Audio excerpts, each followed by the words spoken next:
Episode 3 of the league is right at your doorstep. Weeks 5 and 6 are just moments away. We've got blowouts.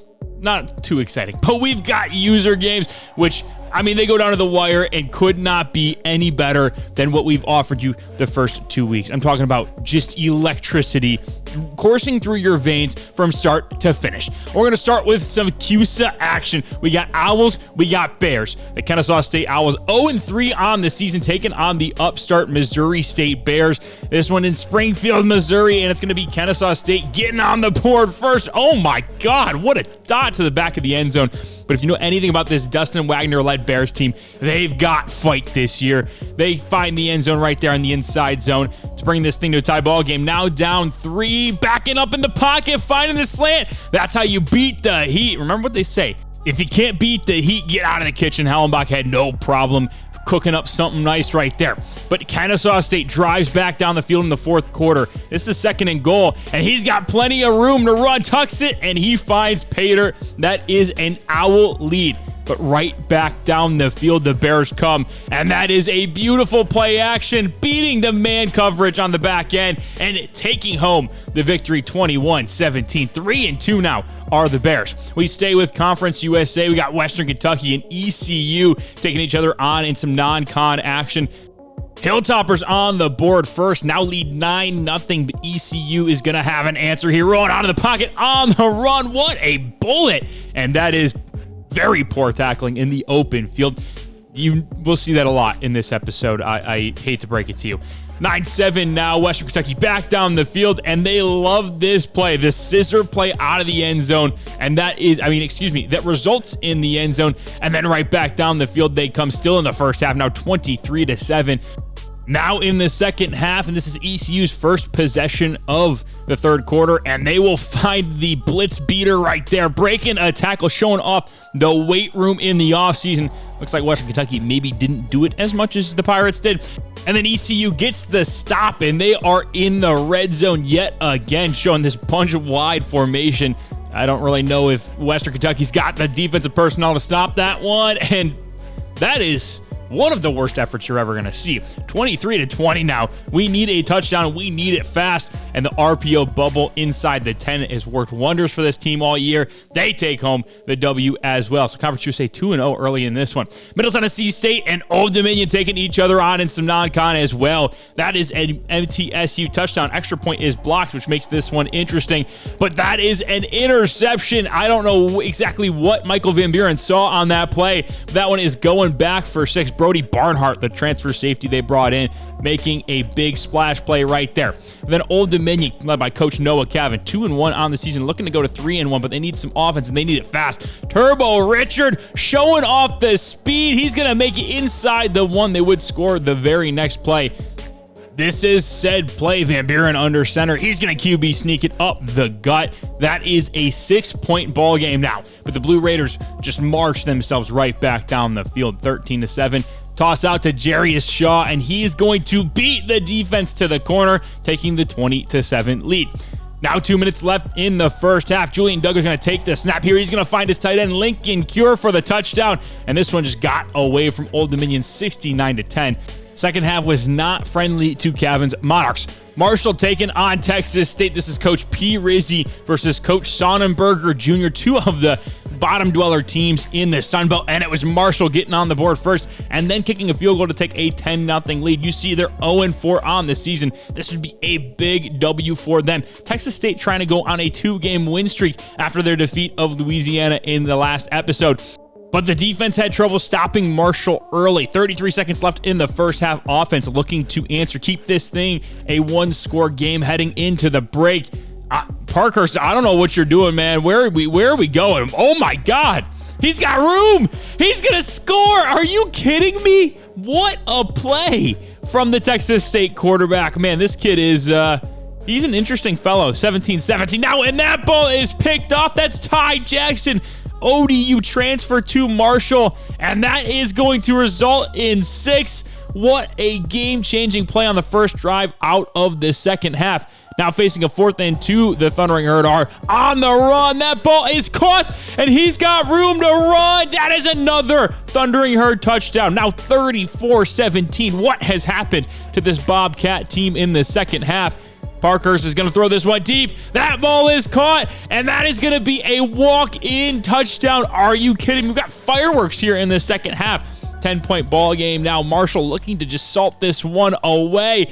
That is a lot. That's a lot of traffic that was just busted through, and he's got room. 20, 15, 10, 5. That is going to do it.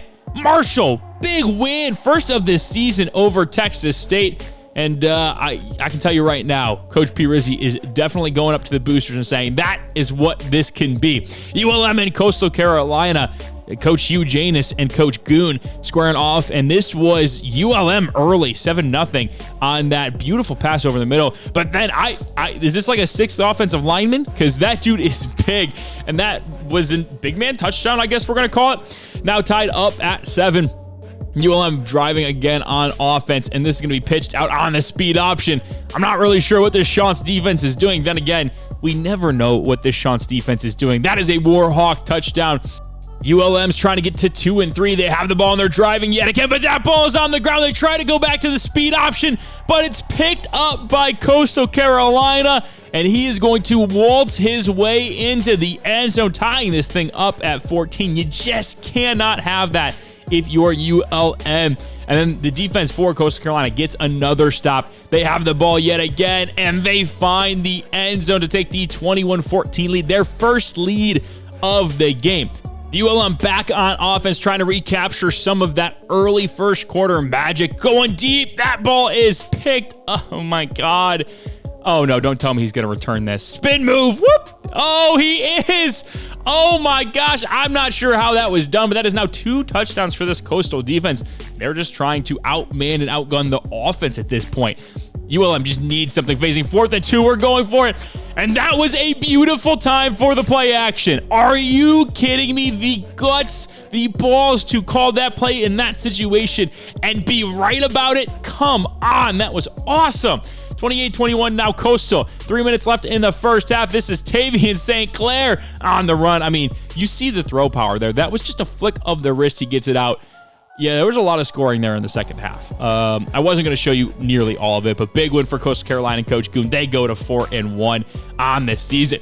Duke is taking on Notre Dame. This is not quite a rematch, but this is a rematch for Coach Cam King. He took on Duke in the opening round of the college football playoff last year as the head coach of the Toledo Rockets, and that game was very close. This one, not so much. That is now 2 touchdowns for the Notre Dame offense. I believe Paylor was either one or both of them. And then the defense gives up 10 points, but right back is the offense. That's Paylor again. Listen, he's probably going to win the Heisman for the second straight season, the second ever in the history. And is that him again? Yep, that's him. How many touchdowns did this dude have? Good Lord. 28-10 now. Minute left in the third quarter. Running play action on the 1-yard line. Interesting. But it works. Listen, hey, I'm not going to knock it if it works. 42-24 final as Notre Dame looks to keep their playoff hopes alive. Utah State and Nevada, the 2 users left. Oh my God! How many spin moves do you have for me? Holy shit! Wow, 14-0. Utah State up. I was going to say the 2 users left. In the Mountain West, we got Coach Hey Would You Blow Me and Coach Eric Taylor and Micah Ford. I mean, talk about being untouched. That guy is like the Virgin Mary with that run right there. 14-7 now. Utah State back on offense. Still in the first quarter. That ball is picked off. Read him like a book. And he is going to not score on that play. But Nevada would find the end zone just 2 plays later. Now 14-all. And we're going to have a Aggie touchdown right back down the field to take the 21-14 lead. Man, this is for pole position here in the Mountain West, and Micah Ford again. I mean, this dude is about as pure as it gets.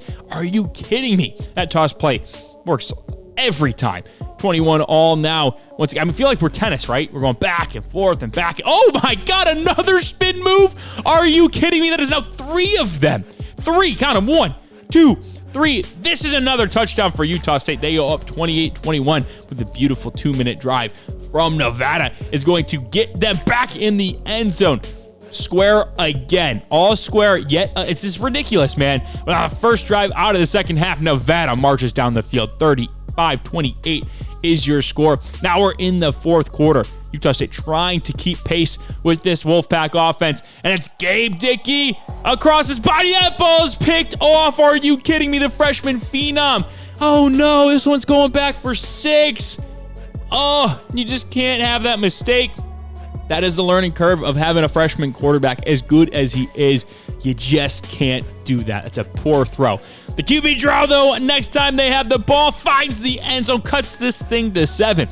Nevada has a chance to end this once and for all with this field goal here, but that one is wide left. You know what that is? That is a life for this Utah State offense. 1st and 10. That is a beautiful throw over the middle from Dickey. It gets them to the 6-yard line. They then get to the 2 facing 4th and goal. 16 seconds left in this ball game. It is do or die for the rest of your life. That ball is caught in the end zone. We're going for 2. We want the win, Eric Taylor says. He believes in his boys like no other. If you convert this, you win the ball game. If you don't, you're headed home losers. Actually, you're already home.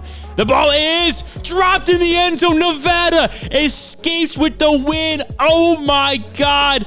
What a game. What a finish. Mountain West delivers yet again. So we head to the lone team left in the MAC, the Ohio Bobcats, taking on the Buffalo Bulls, a former team... the former home, yes, there it is, of Coach Hugh Janis, and this one is all Bobcats early. I mean, Tim Carpenter is in the Heisman race for a reason. This dude is ridiculous. I mean, yeah, that was probably the easiest throw you'll make all year, but I mean, he's putting these passes on the money. Jack Habbert, just a fiend on the defensive side of the ball. That is a scoop and score for the defense.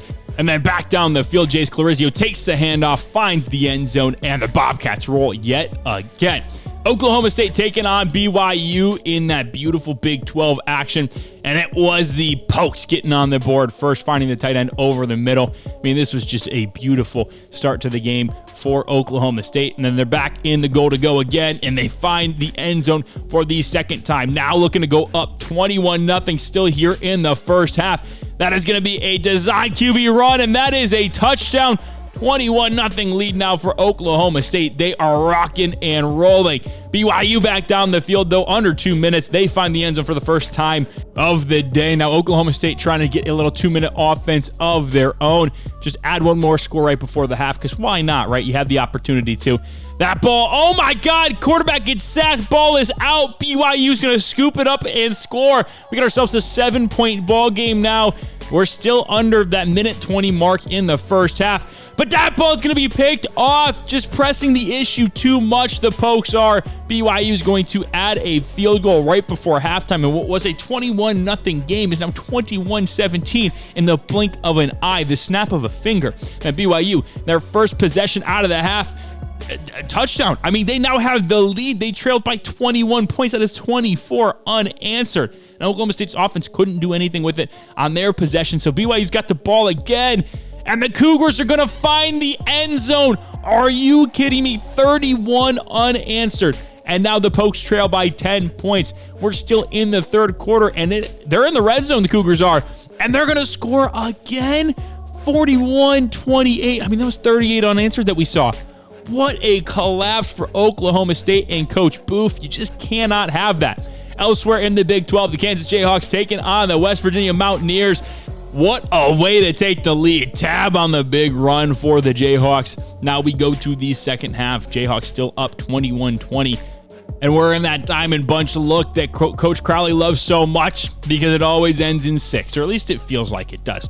Now 28-23 after the Mountaineers add a field goal. Just looking to put this thing away. Just keep on, pedal to the metal, foot to the throat, boot to the neck, whatever they call it. And that is, oh my God, that was beautiful. That was pristine. Taking the 35-23 lead. And then you got to give Tiquan Falas some touches here in the red zone. He scores. 49-30 is your final in Morgantown. Let's look at the scoreboard recap. Only 10 games to talk about here in this one. Western Kentucky, big win over ECU. Man, they're just kind of... sitting there in the Conference USA race. They're a little under the radar, but man, this team could strike at any moment. Middle Tennessee State with a big win over ODU, 69-10. I mean, that was just a defensive masterclass from the Blue Raiders. And then Missouri State, big win over Kennesaw State. You saw that late touchdown that they scored to put them up. That is big for the confidence. I'm telling you, this Dustin Wagner-led Bears team in year 3, like, they're poised to make a jump. I really feel like bowl eligibility is on the table, and even like dark horse in Conference USA. Kansas, big win over West Virginia, like we just saw not too long ago. I mean, 49 points against a Big 12 team is phenomenal. I mean, you're always going to take that. And then BYU stuns Oklahoma State and Coach Booth. That's going to be a tough one to have to answer to in the media after the game. The boosters are probably going to ask about that one. It's just overall tough. Being up 21-0 and then getting just outgunned 41-7 the rest of the game is a tough pill to swallow, to put it mildly, I guess. And then Marshall, big win over Texas State, getting on the board. I'll tell you what, the bottom of the Sun Belt is bad, man. There's no two ways about it. But they produce really fun games, and that's really all we care about here on the league. So keep doing it, I guess. ULM tried their best to hang with Coastal Carolina, but that offense is the real deal. 83 points is 83 points, and you're going to be very pleased about that if you're in Myrtle Beach, because my goodness. Notre Dame gets, Coach Kim King gets his second in a row against Duke. I don't really, because it's not revenge. Toledo beat him last year, but he kind of owns Duke at this point, I guess you would say. 42-24 is the final in that one. Notre Dame looking like they are a real contender this season. Ohio, big win over Buffalo. I mean, that was just domination from start to finish. And then the Mountain West. This was a big game because the winner really controlled their own destiny the rest of the way. Nevada picks it up. I mean, that was a photo finish. That was awesome. I mean, give me more of that in the Mountain West, because that was a fun time, but big win for Coach Would You Blow Me. So let's take a look at the players of the week. We're going to start with the national guys, and it's going to be Ty Jackson in the win over Texas State. 15 tackles, a TFL, a pick, the one you saw go back for a touchdown. He also had a PBU in there as well. Just unbelievable effort for him to help will that defense to a victory over the Bobcats. And then in the Big 12, it was Cole Tabb, 9 carries, 171 yards. That's 19.4 a carry, a rushing touchdown. But he also added 97 in the air on 8 catches in 2 receiving touchdowns.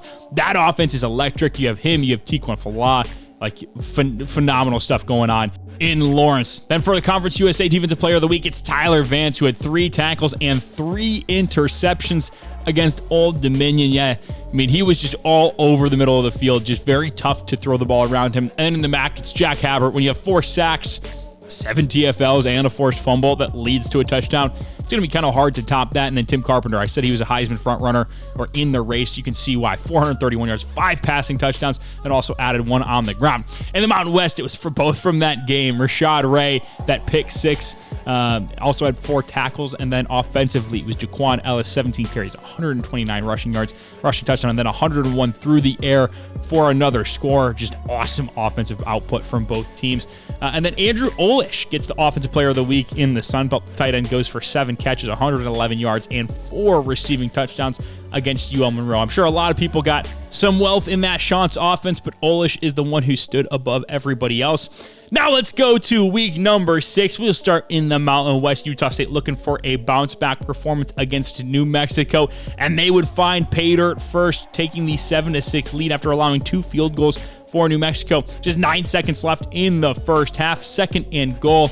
Gabe Dickey takes the snap. He's going to look. He's going to run for it, and that's going to be a touchdown. Sneaks inside the pylon. 14-6 now as we go to the second half. First drive for the Aggies of the third quarter, and that's going to be an inside give. That's going to be a touchdown, fighting for the end zone. They get there 21-6. Now Utah State up, just blanking New Mexico in the second half. Dickey rolling out of the pocket. He's going to throw. That ball is caught in the end zone. That was a dominant Utah State win. I mean, talk about getting right after the loss.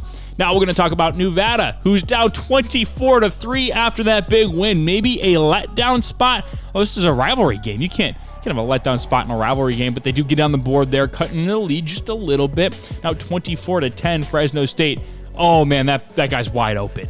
They said, you can have your touchdown, but we're going to get ours right back. And they extend it back to 21. That is going to be a tough hill to climb out of if you're Nevada. But when you got Michael Ford, anything is possible. This guy is one of the best running backs in the country. And they get the ball back, and they find the end zone again. I mean, okay, hold on. Minute 17 left. They're back in the side the 10, and that's going to be another Wolfpack touchdown. This is a 3-point game now. I mean, this is unbelievable. They get the stop. Now they face 4th and 9, though. They got one timeout left, and that's going to be caught. It's not enough for the first down. Fresno State pulls off the big win, and now they're in great position to be the Mountain West title representative. I mean, that conference is crazy right now. The Slug trying to get back in the win column against Texas Tech. They would score but give up a field goal to go down 10-7. But Caleb Hicks, man, he is so fun to watch. He gets in the end zone right there on the inside zone. And then they get the ball back. Just 11 seconds left in the first half. Defense playing well lately. That is a touchdown. It is now 24-10 after another Oklahoma State touchdown in the second half. And then this QB sneak seals the deal. 38-17 back in the win column for the Pokes. Kansas taking on Coastal Carolina. This is Coach Crowley versus Coach Goon. This was one that everybody was excited for in Kansas. Down 9 right here, but not for long. That was a massive, massive run to turn the tides in this one, get some momentum back on their side. Another field goal puts the Jayhawks up 24-23. Coastal Carolina 4-1, another win here, and they could be looking at some national recognition, and that is a massive play to take the lead right back. They get the 2-point conversion to go up 7, but Marshall for the Jayhawks is going to find his guy Tiquan Fola, another Heisman Trophy potential winner right there. What a play from him. He did score, by the way. I know I cut it a little bit early. Then Coastal Carolina comes right back down the field, finds the end zone to take back the 7-point lead, but then it was back on the Jayhawks offensive line, finding holes, man. That was just beautiful blocking. 4th and inches, 49 seconds left, tied up at 38. I don't know why Coastal's going for it here, but they get stuffed. We go to overtime. What an idiotic decision from Coach Goon and the Shanta. I mean, just what are you doing? However, they do score first in overtime. They kick the field goal to go up 45-38. Now 2nd and 2. A touchdown has to be the end result for Kansas, and it is. They get within 1 point, and they said, we're not going to tie the ball game. We're going for the win. You got one play. One play decides everything. Out to the running back. That ball is caught. And he breaks the plane. Lawrence is rocking tonight. What a win for Kansas. Ohio taking on NIU in some MAC action. Some action, if you will. And that's a beautiful throw from Tim Carpenter. I mean, we're talking about elite level NFL type throw. And then he keeps the ball on the zone read. And he's got speed. Nobody is going to catch him. 10, 5, give him 6. What a play. Now 14-7 offense back down the field. That's Chase Clarice, cuts inside, fighting his way into the end zone. That's speed, that's agility, that's power, all showcased on that one play right there. But NIU wouldn't go away early in this one. 4:28 left in the first half. Tim Carpenter showing off the arm yet again, finding Johnson. Oh my God, ankles snatched. What the hell? What a play. What a win for Ohio. They steamroll the Huskies. What is that, 63-28? Good Lord. I mean, just what are you supposed to do if you're NIU? Coach Mike Roth versus Coach Cam King. It starts with an INT. I mean, this Notre Dame defense is fast. They're physical. They're strong. It's just so tough to move the ball against them. But App State was determined to try the rainbow on the play action boot. Whoop! What a spin move. I mean, that was just disgusting. Inside the 1. App State would find the end zone just a play later, but then back down the field. That's Jordan Savage, Jacksonville State transfer, finding the striped lines right there. And now 14-7. And that's going to be another Fighting Irish touchdown to go up 21-7. First kickoff out of the break. Jonathan Paylor going to make you pay every single time you kick it to him. Have you not watched any film?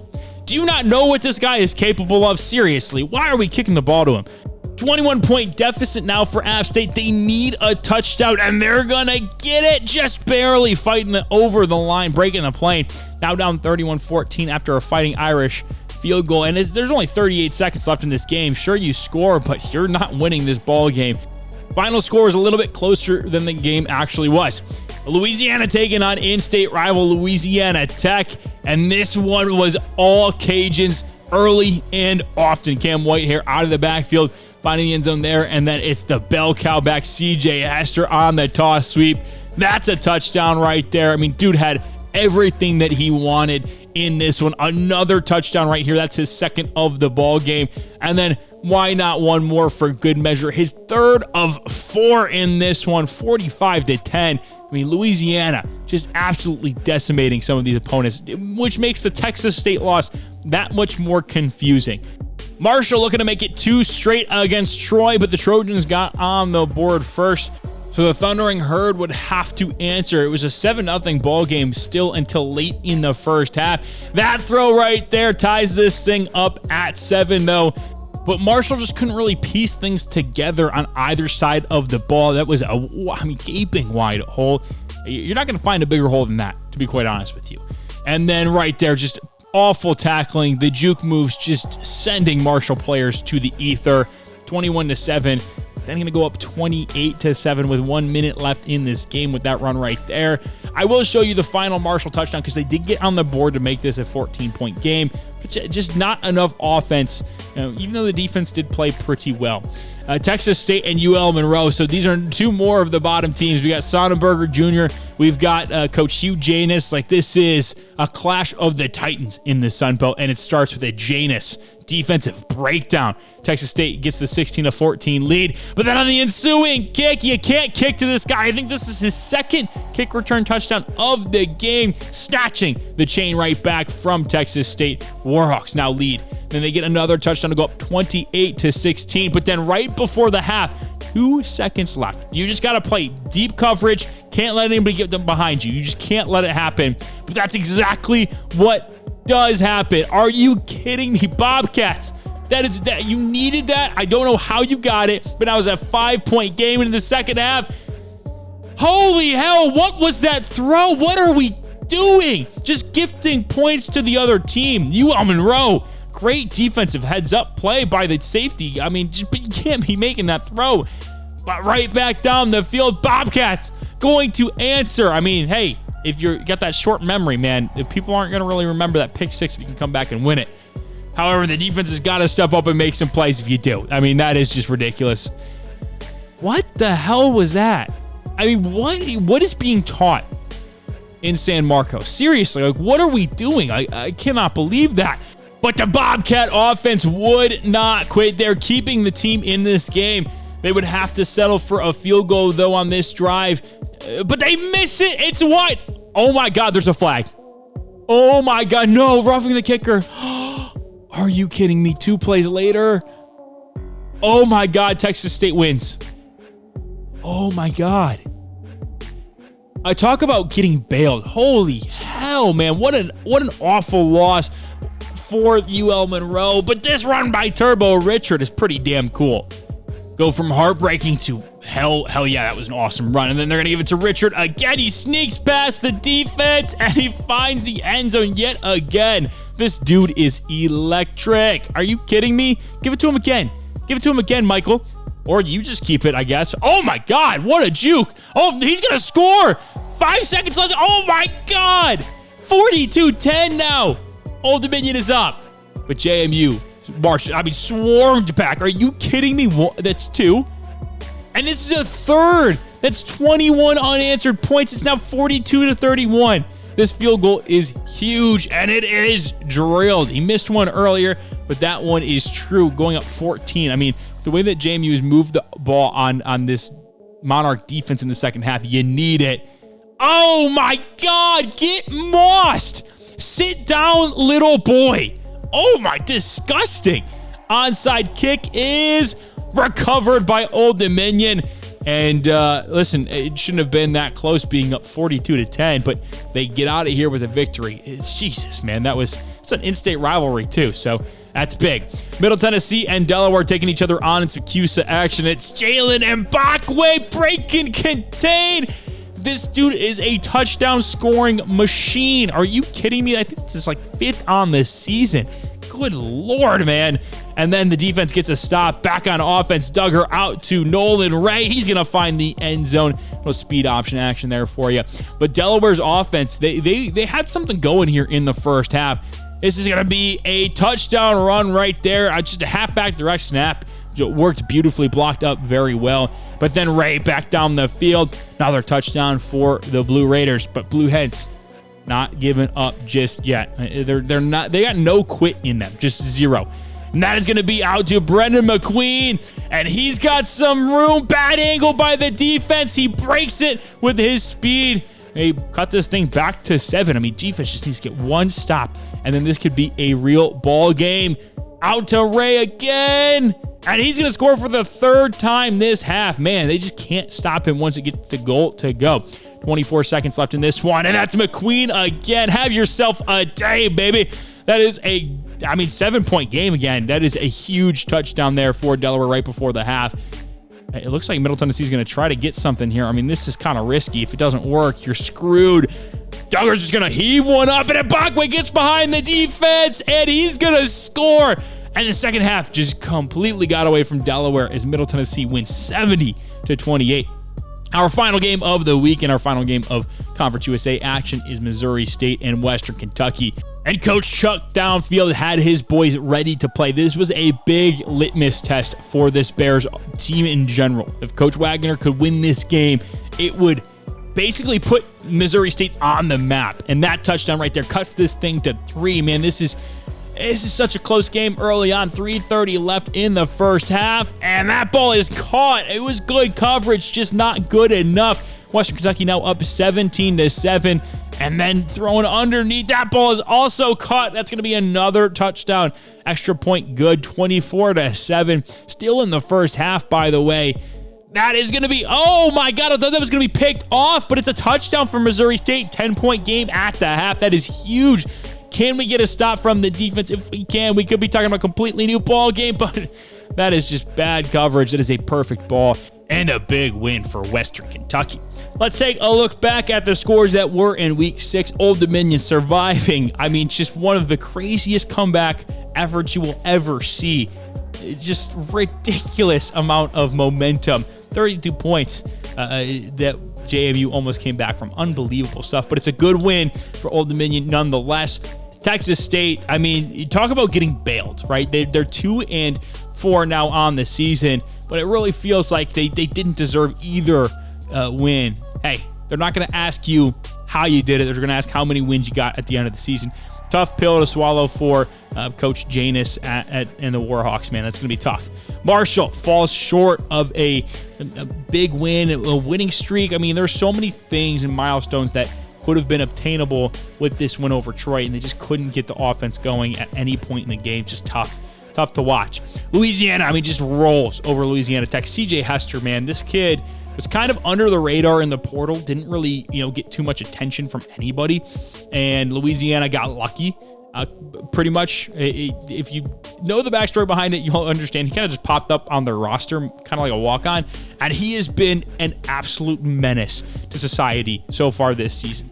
Notre Dame just kind of did what they wanted to against App State, but that was that game was pretty close for the most part, and you look at like the raw numbers of yards and whatnot, but points, man. Notre Dame capitalized when they had opportunities. They scored special teams touchdowns. They scored defensive touchdowns.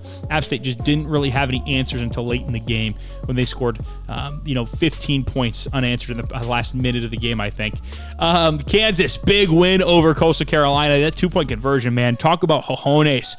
You have a set on you to make that play call. It's the right move, to be honest with you. Analytically speaking, that's what you should do. And the Jayhawks come away with the victory. Coastal Carolina was one win away from really just shaking some things up nationally, just unfortunately not able to get it. Oklahoma State needed a bounce-back win. They got it. It wasn't like a super dominant win, but it was exactly what they needed. It was exactly what the doctor ordered. And that's going to be a big win for the Slug and the Pokes. Middle Tennessee, big win over Delaware. First half was competitive, but that Jalen Mbakwe touchdown right before the break really killed any momentum that Delaware had. And then Western Kentucky, we just saw that big win over Missouri State, 45-14, puts themselves in a really good spot for the Conference USA Championship appearance. They've got a big matchup next week against Middle Tennessee. And then Utah State, big win over New Mexico, just trying to stay within reach of that Mountain West title race. They just need to win at this point. You can't really control your own destiny. You can only control what's in front of you. And that this week was New Mexico, and they did just that. I mean, big loss for Nevada. Not going to sugarcoat that one. That one's going to be tough. Fortunately, you have the tiebreaker over Utah State, but not being able to beat Fresno State could make some things interesting down the stretch here in the Mountain West race. And then Ohio, big win over NIU. I mean, there's not much else to say about that one. Just completely dominant performance from Tim Carpenter from the defense. Just owned that one from start to finish. There was some controversy as well in this week. There was a simulation that probably wasn't supposed to happen. I'm going to put it nicely. And Arkansas was given a simulated loss to South Carolina. It is a very unfortunate situation.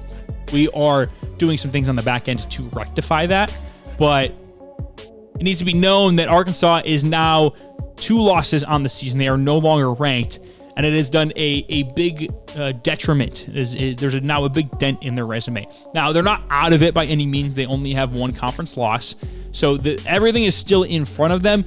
But I thought you guys should know because I didn't show you the game because there was no game footage.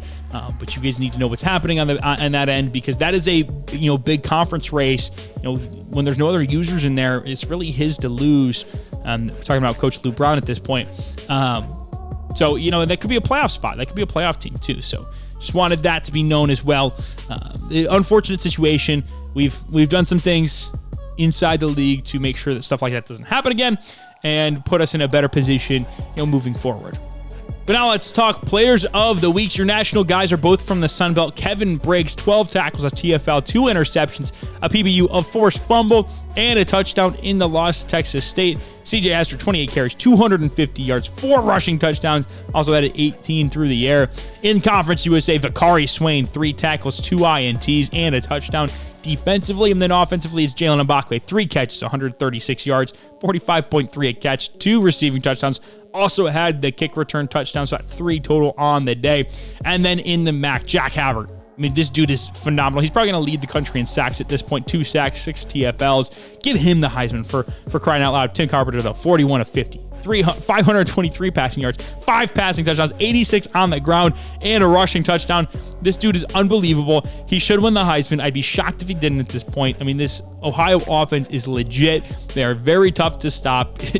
Everything about that team, man, screams like, hey, they may make some noise. Not only in the MAC, because they will make noise in the MAC, but in the maybe college football playoff. I don't know. Just throwing it out there. That'll do it for episode number 3 here in season number 3. Listen, we're in a really good spot right now. We've got a couple of teams vying for some playoff contention. These conference races are actually really interesting this year. Teams are getting better, and that's where the videos are going to be better. The content's going to be better as teams get better. I mean, when you talk about from players on the sticks versus actual roster talent, the rosters are much better than they were in year 1. The sticks for a lot of these guys, they've actually improved quite a bit. Playing on Heisman forces you to adapt and overcome and learn things that may not have necessarily worked for you that did work on All-American. So we are seeing strides all over the place. We are seeing teams get better, and it's resulting in better games, better content. And I really think the future of the league is going to be so much better than what we've already seen, and I'm super excited for it. So with that being said, if you liked this video, if you're excited for episode 4, make sure you give this video a like. When you're down there, hit the subscribe button. It does a lot for the channel. And then also hit that notification bell, because again, there's no upload schedule for this. However quickly we move is however quickly we move. However quickly I can get these videos edited and uploaded is how quickly I can. So, you may be looking at 3 a week. There's sometimes where I get 2. There's sometimes where I can only get 1. And there are some weeks where I'm doing something and I'm not able to get any videos of the league up that week. So you just want to be, made aware of when these videos do go up, so that way you can stay up to date on all the action. That is all I have for you guys today. Thank you all so much for watching. Hope you enjoyed. Catch you on the flip. See ya.